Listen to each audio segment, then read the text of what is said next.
Welcome back to J&R Books, and today we're doing something a little bit special. We're not talking about a specific book or anything. We're talking about our favorite authors. Your reaction. Yeah. Say wow. Say wow. Oh, wow. Yeah, exactly. Favorite authors. Right.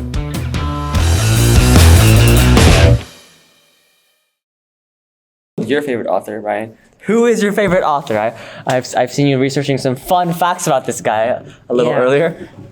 Okay, so since I was young, I've liked many books, and those books have different authors. But I felt like one author that came up a lot was Stuart Gibbs. Since I love the Spice Girl series, and the Fun Jungle series, and the Space Case series, and the Three Musketeers, the Last Musketeer series. I like basically all of the series he's wrote.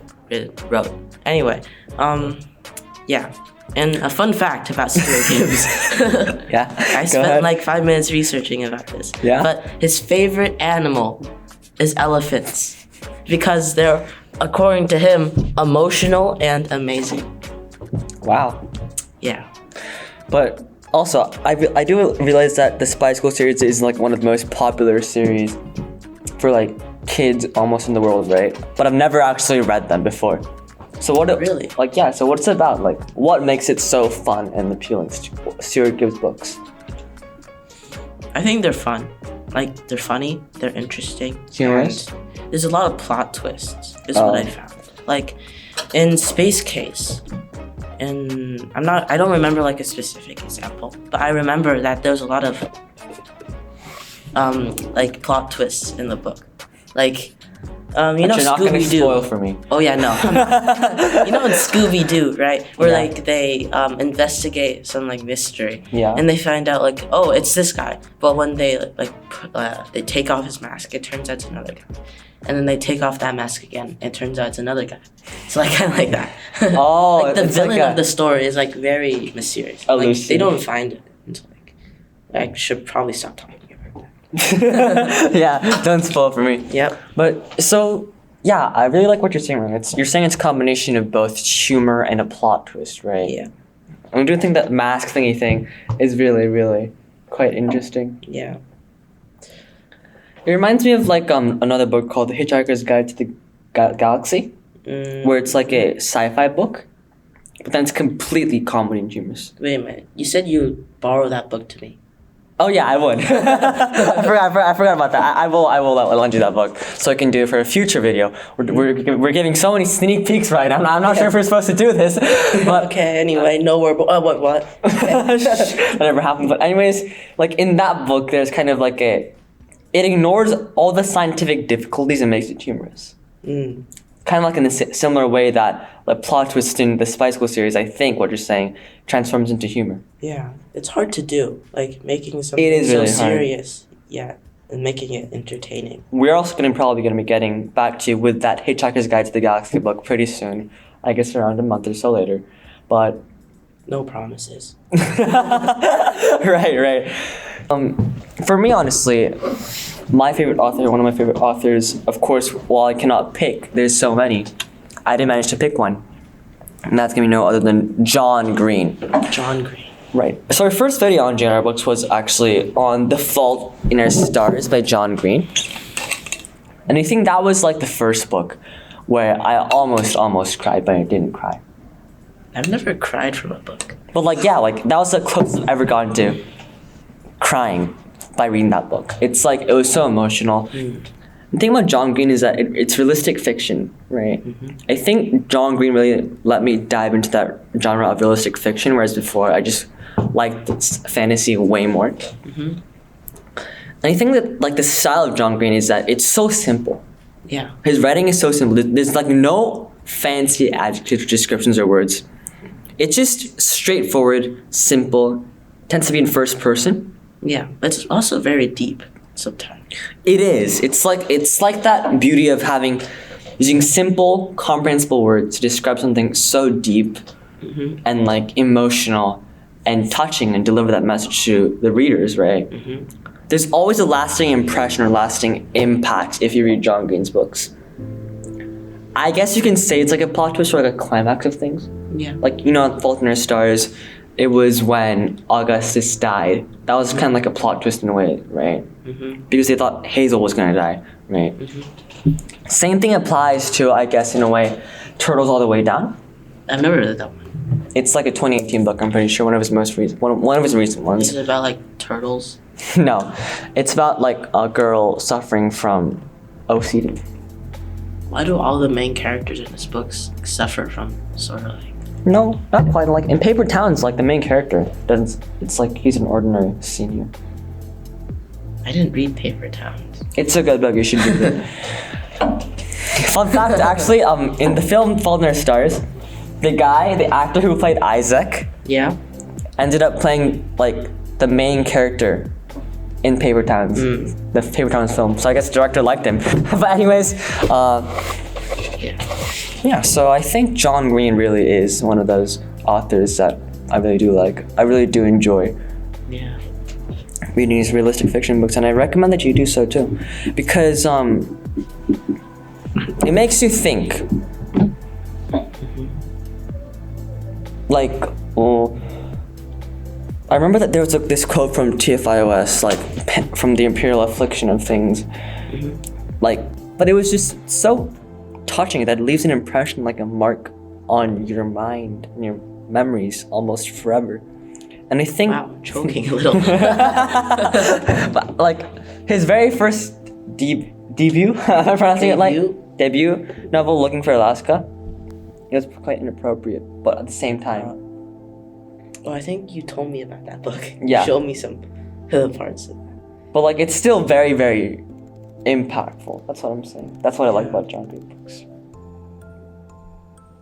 Okay. Okay, what else do you have to say? Any other favorite authors?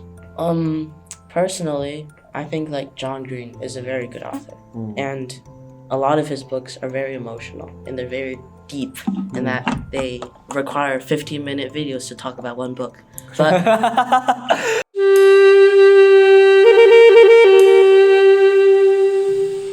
those movies were actually not bad either. But also, I remember this one author. His name was James Patterson, Right. and he made the iFunny series. He made a lot of like middle school boys like. Come closer to the camera. Oh, sorry.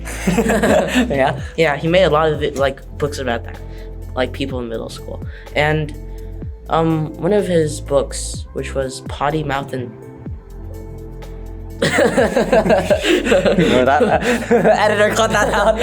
Anyways, yeah. Potty Mouth and Stupid, right? And Yeah. that book was very entertaining to me. And when I was in like elementary school, and because it talked about how like these two kids named David and Give us a moment. Beep, beep, beep, beep. We'll be right back. We'll be right back. David And Michael. David and Michael. Yeah? Yeah. So, in preschool, there were one of them. I think it was David who was really stupid, and Michael who was a potty mouth. And then What do you mean by a potty mouth? Like potty mouth, like they say bad words. Oh yeah. But elementary, of course, it's a very different standard. So like, one of them said toilet or fart or something. Very juvenile, but it's fine. I like the book. Yeah. Yeah, and so that kind of forged a bond between them because they had really weird nicknames and they're kind of like bullied a lot throughout their school lives. Yeah, I see, And then, I see. Yeah, and I felt like the book was really funny, and it has a 4 out of 5 rating on Goodreads. So Wow. that must be significant. Yeah. Right.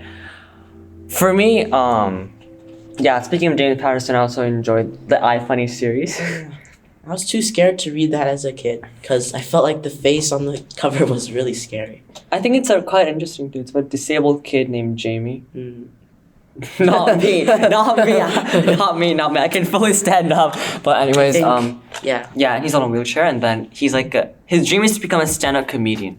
And like he's really humorous, and he like uses his disabled disadvantage like for his own advantage in these stand-up comedian shows, and like it's really quite great, honestly, the progress that you see him making. Yep. Definitely. Right. And also, speaking of kids books, I also want to mention, like, give a shout out to Andy Griffiths and Terry Denton. Ooh. Do you know that book? It's a trio series. Let me just show it to you. It's a trio. It's like a the 13-story treehouse. Yeah, right.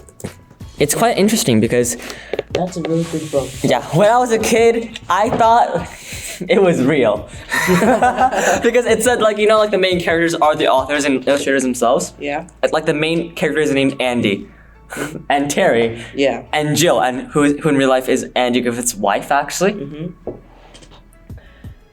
And like, thing about the 13-story treehouse is that it also helps with your math because Oh yeah. Cause like it goes up by 13 stories. And honestly, I think it's just really creative. Like the illustrations are amazing. Terry Denton is an amazing artist. yeah. The content, like the plot and like the simplicity of things, and it's amazing as well. Yeah. It's like so funny, right? Yeah. What's your favorite like treehouse book? I like the 100 story. 104? Yeah, 104. The one with the tooth? Yeah. Yeah, that one was funny. Yeah, it's like every I like single how time. it keeps like adding stories onto the treehouse. Yeah. It's like story, not floor. Yeah. Like STOREY, not like a book story. But yeah, it's like I feel like maybe they've reached upon a point where there's a drought of ideas right now. Mm-hmm. But I do think that Andy and Terry, Griffiths and Denton come with us like each year, each November, with a new, fresh idea that gets us all excited. Yeah. Definitely recommend that to like A more younger audience as well. yeah, Right? like to what grade? Like 5th and younger or 6th?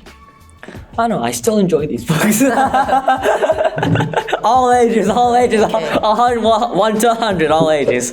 But yeah, putting that aside, I think 1st to 5th grade will be great. Okay, yeah. Definitely. Any other authors we want to mention in today's video? Not particularly. We covered a lot of kids stuff today as well, actually. Yeah. What about some more Adult stuff? young Like adult? young adult, yeah, why not? Wait, who made the Scythe series? This side series, Neil Shusterman. Neil Shusterman. So the Scythe series, I think it's a trilogy, and it's really good, and it's a dystopian story. it is. It's one of the Yeah. most famous dystopian stories. I do think that the book progressively becomes worse. The first a book little was the best one. Yeah. The third is the worst one. The third is like yeah. Speaking of dystopian, Hunger Games, I think, is the inverse. Yeah, class. I actually like the third book the best, and the first book the least. Unfortunately, the movies are great. The movies? yeah. I haven't watched the movies yet. Yeah. So, you want to wrap it up for today? Right? Yeah. Okay, so we did a lot in today's video. We covered our favorite authors like John Green. Mm-hmm. You're not in the camera frame, Ryan. Oh, sorry. We covered John Green, James Patterson, James Patterson, Stuart Gibbs, Andy Griffiths, and Terry Denton. Neil Shusterman. Yeah, a bit of Neil Shusterman as well at the end, and also, Um, honestly, like I would recommend Dev Pike again, but then we did a video on that with Okay. Steven, our editor. You can check that out right now. The one about Captain Underpants. So yeah, I think that's it for today. yeah. We'll see you in a couple of weeks. Thank I you. like dogs. Okay. Better than cats? End it. Okay. Right. Thank you guys. Bye. Hope you enjoy. Right.